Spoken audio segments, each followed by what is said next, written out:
जय भीम। जय भारत। जय संविधान। जय मंडल। जय जोहार। और आप सभी के लिए बहुत बहुत मंगल कामनाएं।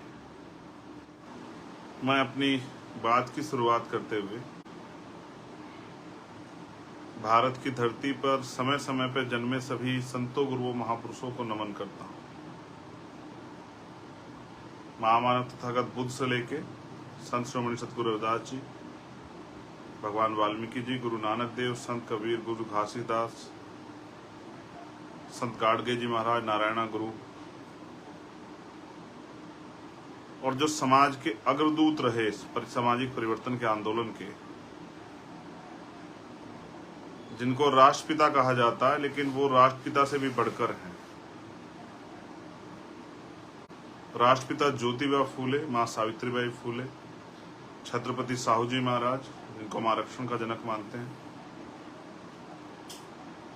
विश्व रत्न डॉक्टर बाबा साहब अम्बेडकर, संत तुकाराम जी,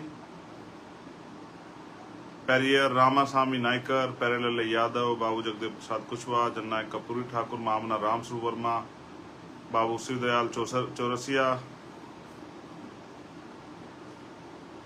संतराम B.A. प्रजापति जी, माँ अवंतिका बाई लोधी, माँ झलकारी बाई कोरी, माँ फातिमा शेख, माँ फूलन देवी, मान्यवर दीना भाना वाल्मीकि साहब, विजय सिंह पथिक जी, कोतवाल धन सिंह गुर्जर जी, सर छोटू राम जी, चौधरी चरण सिंह जी, और मेरे गुरु, मेरे आदर्श मान्यवर साहब श्री काशीराम जी को नमन करता हूं। आज का जो लाइव है उसमें 2-3 इशू, जिन्होंने 2-3 ऐसे विषय जिन्होंने मुझे बहुत ज्यादा परेशान किया, उन पे मुझे आपसे बात रखनी है। और स्पेशली मैं राजस्थान के साथियों से कहूंगा कि वो जुड़े। हमारे राजस्थान की इतनी लीडरशिप है, उनसे, हमारे एक राजस्थान के कार्यकर्ता से, जिनके कंधों पे 20 तारीख के लिए बहुत बड़ी जिम्मेदारी है।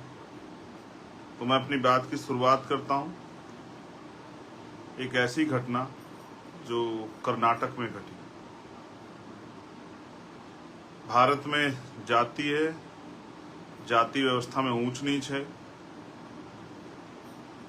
पहले वर्ण थे, फिर जाति बनी, और जाति की जो असमानता है, उसका जो अन्याय है वो बहुत कठोर है। कर्नाटक में एक जगह पड़ती है चित्रकूट। इसी चित्रकूट जिले के एक गांव में, जहां एक शेड्यूल कास्ट का बच्चा जो है, एक नौजवान, कहते हैं कि जोड़े ऊपर वाला बनाता है, ईश्वर के घर बनते हैं, भगवान बनाता है, इस तरह की बातें अक्सर कही जाती है। बड़े बड़े चिंतक विद्वान इस बात को कहते हैं। लेकिन उन्होंने आपस में प्रेम विवाह किया, और ये लड़की के परिवार को पसंद नहीं आया। उनके फादर जो हैं वो वाटर ऑपरेटर का काम करते थे। उन्होंने जातीय दम के कारण, क्योंकि जाति में ऊंच नीच है और यहाँ उच्च जाति भी है, पैदा होते ही, बड़ा मजाक है ये कि पैदा होते ही कोई उच्च हो जाता है और पैदा होते ही कोई नीच हो जाता है। ये उनके लिए जो मानते हैं, हम लोग तो मानते नहीं। हम तो इंसानियत को सबसे बड़ा धर्म मानते हैं, और हम सभी मजहब की इज्जत करते हैं। भारत का संविधान का आर्टिकल 25-26 धार्मिक आजादी देता है। कोई किसी धर्म को मानो, कोई किसी को, किसी में आस्था रखे, कोई किस तरह से पूजन करे, ये उसका व्यक्तिगत मत है, और ये वहां तक सीमित है जब तक वो किसी दूसरे के अधिकारों का हनन ना कर रहा हो। अगर मैं किसी भी धर्म से और अपने धर्म को मानता हूं, तो मैं सड़क पे जाके अगर इस तरह का माहौल बनाता हूं कि दूसरे आम आदमी परेशान हो या कोई दूसरा व्यक्ति उसके सामने समस्या खड़ी हो जाए, तो मुझे लगता है कोई भी धर्म और दूसरे धर्म का कोई भी इस बात की इजाजत नहीं देगा कि आपकी वजह से किसी को परेशानी है। तो अंत उस बिटिया के जो फादर थे, उन्होंने ये किया कि जो बस्ती, दलित बस्ती की तरफ जो पाइपलाइन जाती थी, उसमें जो मुझे पीड़ित परिवार द्वारा बताया गया कि उसमें उन्होंने जहर मिला दिया, 7 लोग मौके पे मर गए और 200 से ज्यादा लोग जिंदगी मौत के बीच लड़ रहे हैं। और इतनी बड़ी घटना को पुलिस प्रशासन ने सिर्फ दूषित पानी का मामला कह के टालने का प्रयास किया। मैंने उस पर अपनी बात भी रखी थी, मैं कार्रवाई की जानकारी भी ले रहा हूं। मैं ये बातें आप लोग को इसलिए बता रहा हूं कि एक घटना घटी है उत्तर प्रदेश के उन्नाव में। भाई सुरेश सेन साहब जो हैं, सुरेश ठाकुर जो खुद को लगाते हैं, सविता सेन समाज से जो आते हैं, उनकी हत्या हुई है। उनको इतना पीटा गया कि इतने उनकी जान चली गई। जब मैंने उन पर ट्वीट किया तो पुलिस ने, उन्नाव पुलिस ने मुझे टैग करते हुए ये बहुत बड़े बड़े उसमें लिखा, एक पूरी घटना का एक वो बना के, समरी बना के कि नहीं ऐसी कोई बात नहीं, उन पर चोट के निशान नहीं थे, उनका बीमारी से वो अस्पताल गए थे, वहां उनकी डेथ हुई। तो किस तरह से पुलिस जो है मामले को दबाने का काम करती है सरकार के सारे पे। ये बात मैंने इसलिए आपको बताई कि सरकार के लोगों ने भी कहा और प्रशासन के लोगों ने कहा कि ये मामला दूषित पानी का था, तो उससे अन्य किसी बस्ती का कोई एक भी आदमी इफेक्टेड क्यों नहीं हुआ। ये मामला दूषित पानी का नहीं, ये दूषित सोच का मामला है। जो हीन भावना, जातीय दम, जातीय दमन, जातीय कुंठा, जाति व्यवस्था की वजह से बनी हुई है देश में, उसका मामला है। इसलिए हम लोग जो हैं जाति व्यवस्था के बहुत कठोर विरोधी, शायद हमसे ज्यादा जाति व्यवस्था कोई विरोधी ना हो, और हम चाहते हैं जाति व्यवस्था को डायनामाइट लगा के उड़ा देना चाहिए कि इंसान बन जाए और उसका एक ही मजहब, उसको जो सबसे पहले पालन करना चाहिए वो इंसानियत। अगर उसे दूसरे की तकलीफ पे तकलीफ होती है तो फिर उसको इंसान माना जाना चाहिए। बाकी उसको धर्म की आज़ादी, वो अपने धर्म को माने। एक घटना भिंड में घटी है जहां 4 लोग एक नौजवान को पीट रहे हैं, उससे जय श्री राम के नारे लगा रहे हैं, फिर वो उससे जातिगत नारे लगा रहे हैं, फिर वो कह रहे हैं कि भाई ये कहो कि तुम हमारे बाप हो, कुछ इस तरह की बात कह रहे हैं। उसकी वीडियो भी बन रही है बाकायदा, वो एक सामाजिक संदेश है। उसका अपराध ये है, उस बच्चे से मेरी आज बात हुई, सुरेश जी की पत्नी से मेरी कल बात हुई थी, लेकिन उस बच्चे से आज मेरी बात हुई और उसने मुझे बताया कि उसने सिर्फ, उसका अपराध ये था कि उसने अपनी जो भी उसके पास व्हीकल था उस पर जाटव लिखवाया हुआ था। इस बात से नाराज होकर उन्होंने उसको पीटा और इस तरह के उसको अपशब्द कहे। मैं समझता हूँ कि अगर श्री राम भी होते तो शायद वो ये ना कहते कि भाई इस तरह से मेरे लोगों द्वारा पीटो और इसके मेरे जिंदाबाद के नारे लगाओ।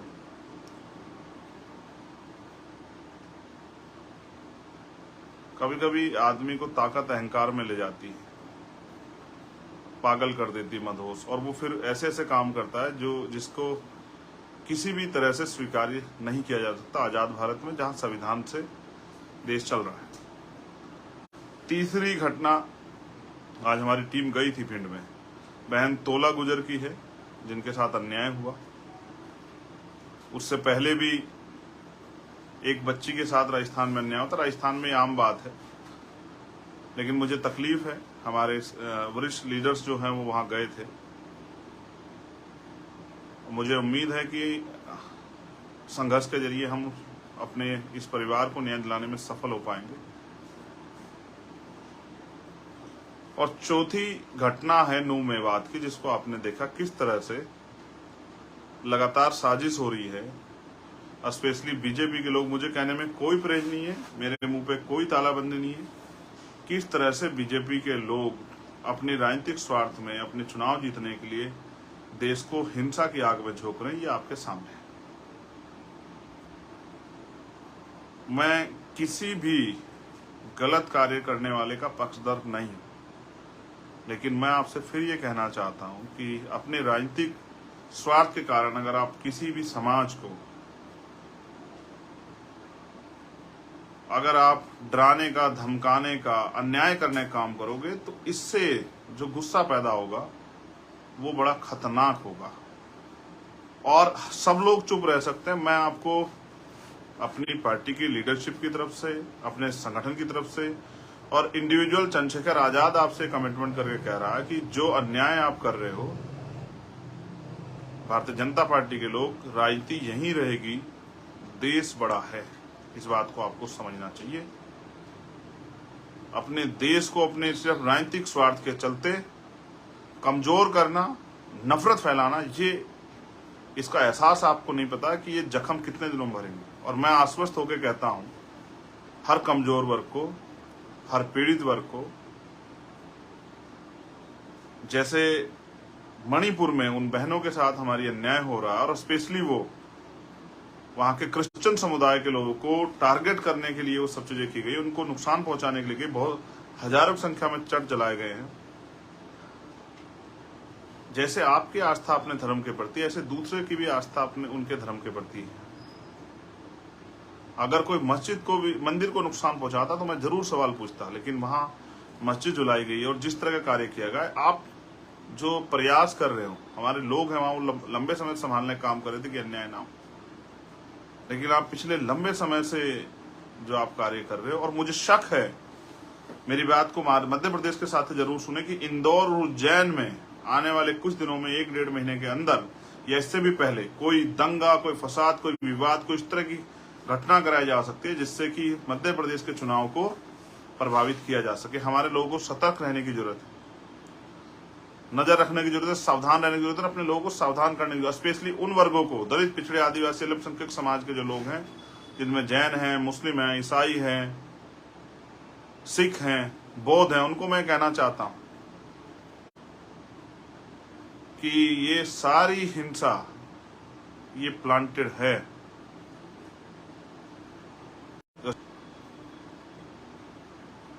इसलिए मैं आपसे कहूंगा, स्पेशली इन बहुजन समाज के लोगों से, इन वंचित वर्ग के लोगों से, कि आप इस हिंसा से दूर रहना। इसलिए मेरी अपील है अपने नौजवान साथियों से, किसी भी तरीके से उनको अपने मकसद में कामयाब नहीं होने दें। और मैं पूरी ताकत से कह रहा हूं कि हम खड़े हैं हर कमजोर के साथ, जैन के साथ भी, बौद्ध के साथ भी, ईसाई के साथ भी, मुसलमान के साथ भी, सिख के साथ भी, हर उस बहन के साथ खड़े हैं, वो किसी भी धर्म की हो, जिसके साथ अन्याय होगा, वो किसी जाति की हो। हर उस व्यापारी पीड़ित के साथ खड़े हैं, किसान के साथ खड़े हैं, जिसको अन्याय की तरफ, जिसको लूटने, खसोटने, जिसको डराने धमकाने का प्रयास सरकार के लोग कर रहे हैं। और मैं आपसे फिर कह रहा हूं, जब जितना अन्याय बढ़ेगा, आप हमें मजबूर कर दोगे कि हम सड़कों पे आके अपने भाइयों के आगे खड़े हो जाएं, कि उन पर चलने वाली गोलियों का सामना हम लोग करें। और ये होगा। हम ज्यादा दिन तक आपको ये अन्याय करने की छूट नहीं दे सकते हैं। मैं तो तैयार बैठा हूं, एक गोली आपके लोगों ने धोखे से मारी, अगर अपने लोगों के लिए गोली खानी पड़ी तो मैं तैयार बैठा, लेकिन ये अन्याय हम लोग बर्दाश्त नहीं करेंगे जो आप कर रहे हैं या करने का प्रयास कर रहे हैं। अब मैं बात करूंगा स्पेशली राजस्थान की। मैं अपने मुस्लिम भाइयों से कहूंगा कि वो घबराएं नहीं, उस संविधान के हिसाब से काम करें, हम सब लोग उनके साथ खड़े हैं।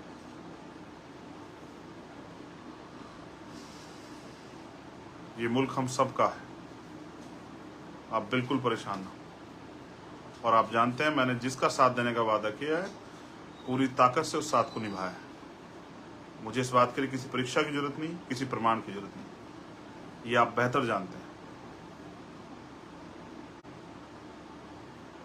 मैं बधाई दूंगा कश्मीर के अपने शेड्यूल ट्राइब के भाइयों, जिन्होंने वहां अपने हकों के लिए आंदोलन किया। जो साथी मुझसे मिलने आए थे, उनका भी धन्यवाद करता हूं। लेकिन मैं उनको ये भी चेतावनी देना चाहता हूं कि अभी वो लापरवाह ना हो, अभी आंदोलन खत्म नहीं हुआ है, अभी संघर्ष की पूर्ण रूप से जीत नहीं हुई। ऐसा ना हो कि आपके साथ धोखा हो जाए। अपनी तैयारी करो, मैं भी आपके संघर्ष में आपके साथ, और हमारी पूरी पार्टी आपके साथ। चाहे सड़क की लड़ाई हो, चाहे जेल की लड़ाई, कोई भी लड़ाई हो, भाई भाई मिलकर लड़ेंगे अन्याय के खिलाफ। अब मैं राजस्थान की बात करता हूँ। हमारे राजस्थान में बहुत जिम्मेदार, समझदार, ईमानदार, निष्ठावान साथी हैं। उन्होंने हमेशा मेरा मान सम्मान रखा। पूरी सरकार से वो लोग मेरे साथ, मेरे लिए टकराए, भूखे प्यासे, बिना साधन के, आंधी तूफान, पुलिस की लाठियां खा के उन्होंने हमेशा जो है, जिस बात को मैंने कहा उसका पहरा दिया। हमेशा उन्होंने मेरी इज्जत रखी, हमेशा उन्होंने मुझे मजबूत बना के रखा। आज फिर उनके ऊपर कंधों पर जिम्मेदारी आ गई है। स्पेशली हमारे जो लीडर्स लोग हैं, हमारे प्रदेश अध्यक्ष, हमारे भीम आर्मी के, आज़ाद समाज पार्टी के प्रभारी, हमारे प्रदेश कमेटी के लोग, हमारे मिशन 78 के लोग, हमारे स्टूडेंट फेडरेशन के लोग, हमारे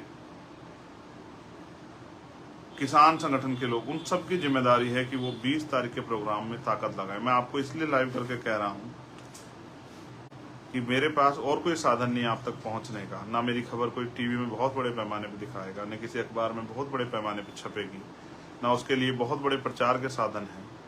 ये छोटे साधन ही नहीं, साधनों से मैं आपके बीच आ सकता हूँ। मैं बहुजन मीडिया के साथियों से कहूँगा कि वो अपने चैनल पे इस वीडियो को जरूर लगाएं, जिससे कि हमारे आंदोलन का प्रचार प्रसार हो सके। मैं जानता हूँ मेरे साथियों पे बहुत साधन नहीं है, लेकिन उनके अंदर संकल्प है, उनके अंदर हौसला है, उनके अंदर स्वाभिमान सम्मान है। वो अन्याय के खिलाफ लड़ने वाली सबसे मुखर आवाज है, और मैं जानता हूं कि उनको कोई मुसीबत, कोई परेशानी रोक नहीं सकती। ना दिल्ली रोक पाई और ना ही जयपुर रोक पाएगी 20 अगस्त को। मुझे नहीं पता वहां साथियों ने कैसे इंतजाम किए हैं, लेकिन मैं आपको बस याद दिलाना चाहता हूं, चाहे वो जितेंद्र मेघवाल का मामला हो, चाहे वो थाना गाजी का मामला हो, चाहे चूरू का मामला हो, चाहे जितेंद्र मेघवाल का मामला हो, चाहे ओम प्रकाश रेगर का मामला हो, चाहे और कोई मामला हो, चाहे कार्तिक भील का मामला हो, अब समय आ गया है इस अन्याय को जवाब देने का। अन्य पार्टियां भी, विपक्ष, प्रतिपक्ष, सब लोग आपकी तरफ देखेंगे कि आप कितनी बड़ी ताकत में जयपुर आते हैं। मैं फिर कह रहा हूं, मेरे पास बस भेजने को नहीं, मैं आपको टिकट नहीं भेज सकता हूं, मैं आपको कोई 4 पहिया गाड़ी नहीं करा सकता हूं, ना मेरे पास है। मेरे पास है तो मेरा संघर्ष या आपका संघर्ष। मुझे पता है कि आपको तकलीफ होगी, मैंने आपको दिल्ली में देखा भूखे पेट, लेकिन आप जानते हैं कि ये लड़ाई अन्याय अत्याचार के खिलाफ है। ये मिशन है बहुजन समाज को उसके पैरों पर खड़ा करने का। और मैं अपने साथियों को इशारे में ये भी कहूंगा कि किसी की बात का बुरा मत मानो। जब आप मिशन में काम करते हैं तो आपका कोई सम्मान अपमान नहीं था। साहब काशीराम ये कहा करते थे कि जिस समाज के लिए संघर्ष करने के लिए आप जा रहे हो, वो समाज बड़ा समझदार नहीं है। वो आपके ऊपर आरोप भी लगा देगा, वो आपको अपमानित भी कर देगा, वो आपको झूठा भी कह देगा, वो आपकी बात भी नहीं सुनेगा, आपके यहाँ लड़ भी पड़ेगा, लेकिन कभी भी अपनों की बात का बुरा नहीं माना करते हैं। और आप जानते हैं मेरा क्या सम्मान अपमान। मैं तो एक गोल लेके, हम मिशन का काम कर रहे हैं, जब तक वो मिशन पूरा नहीं होता तब तक क्या खुशी मनानी और क्या दुख मनाना।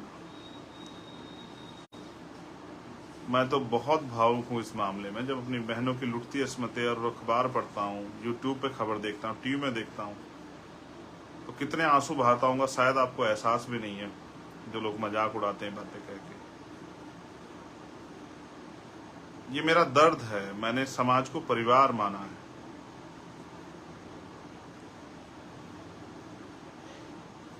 मेरा समाज से कोई स्वार्थ नहीं है, ये हमारे लोग जानते हैं। मैं तो साहब काशीराम की जो रुकी हुई मूवमेंट है, जो मूवमेंट पीछे जा रही है, मैं तो उसको कोशिश कर रहा हूं अपने साथियों के साथ कि उसको खींच के वापस। मैं किसी को बुरा नहीं कह सकता हूं, मुझे कोई अधिकार नहीं बुरा कहने का। मैंने ऐसा कुछ किया ही नहीं कि मैं किसी को बुरा कहूं, और मैं बुरा कहने के लिए काम ही नहीं कर रहा हूं। किसी के ऊपर आरोप लगाना, आलोचना करना मेरा काम है ही नहीं। मैं आपको भी कह रहा हूं कि बहुजन समाज की ज्यादा एनर्जी तो इसी काम में लग जाती है, इसी काम में, चाहे वो अधिकारी कर्मचारी हो, चाहे वो सामाजिक कार्यकर्ता हो, चाहे राजनीतिक कार्यकर्ता हो, चाहे आम आदमी हो, कि उसको कास्ट एट्रोसिटी सहनी पड़ती है। आज भी हमारे बच्चे यूनिवर्सिटियों में, कॉलेजों में सुसाइड करते हैं, आज भी उनके साथ जातिगत उत्पीड़न होता है, आज भी हमारे टीचर्स के साथ जातिगत उत्पीड़न होता है, आज भी उनके साथ अन्याय होता है। अभी आज पटियाला के लोग मेरे पास आए, FCI के, उन्होंने जो मुझे बताया कि किस तरह से 50 साल से ऊपर, अभी पार्लियामेंट में खड़े होकर कहा मंत्री जी ने कि 60 साल से नीचे किसी व्यक्ति को नहीं निकालेंगे, लेकिन निकाल दिए FCI के बहुत सारे लोग। और एफसीआई के लोगों की ये गलती है कि जब जम्मू में निकाले गए उसके बाद वो चुप रहे, जब पटियाला तक आंच चली आई, संगरूर तक, तब उनको एहसास हुआ।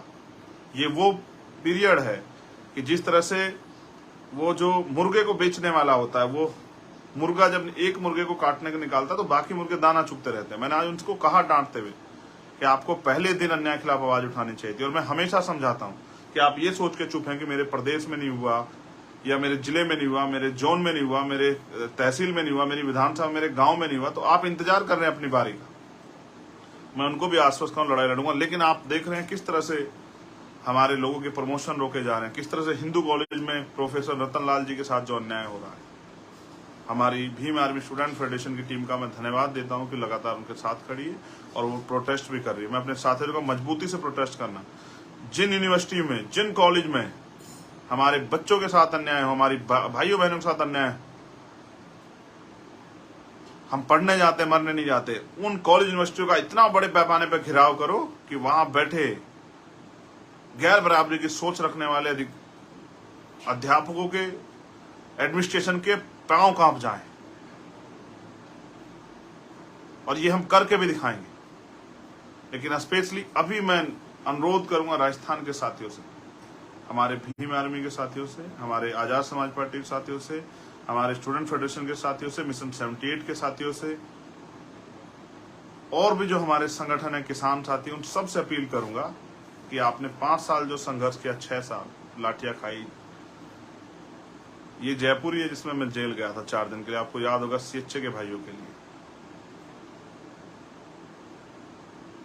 अगर इस बार हम लोग अपनी ताकत नहीं बना पाए तो हमारे अधिकारी कर्मचारी को भी, हमारे सामान्य आदमी को भी जो 5 साल अन्याय सहना पड़ा, कहीं ना कहीं उसके जिम्मेदार हम होंगे। समाज का सम्मान हमारा समाज, समाज का सम्मान और समाज का अपमान हमारा अपमान। हम समाज से बड़े नहीं हैं। हमें समाज के सम्मान की परवाह करनी चाहिए। अपनी एनर्जी को इधर उधर किसी काम में नहीं लगाना चाहिए। आपको अपनी पूरी एनर्जी अपने आंदोलन को, अपने मिशन को, जो महापुरुषों का सपना पूरा करने का मिशन है, उसको किस तरह से कामयाब करें, इसमें लगाना चाहिए। मैं बस आपसे अपील कर रहा हूं, एक बार फिर कोशिश करूंगा आपके बीच आने की। 20 तारीख से पहले मैं आपसे अपील कर रहा हूं मेरे राजस्थान के साथियों से। यही प्रचार का साधन है और ना खाना है ना और कोई साधन है आपको देने के लिए। लेकिन 20 अगस्त को जयपुर में आपका इंतजार करूंगा।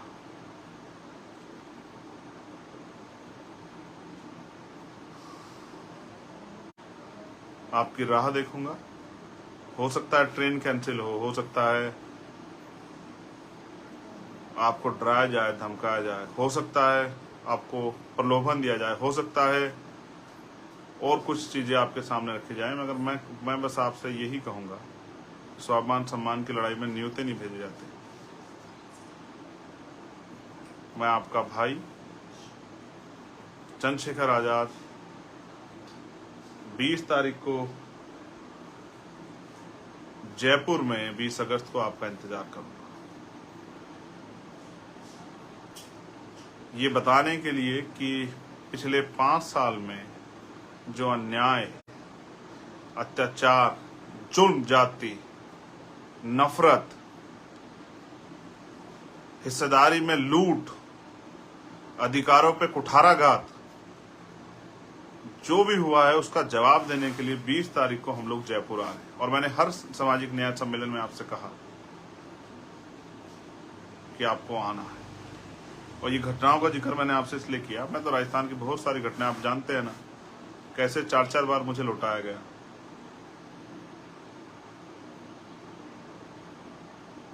मैं आपका इंतजार करूंगा। जैसे आपने भरतपुर में अपनी ताकत दिखाई, जैसे आपने गंगापुर सिटी में अपनी ताकत दिखाई, जैसे आपने भादरा में अपनी ताकत दिखाई,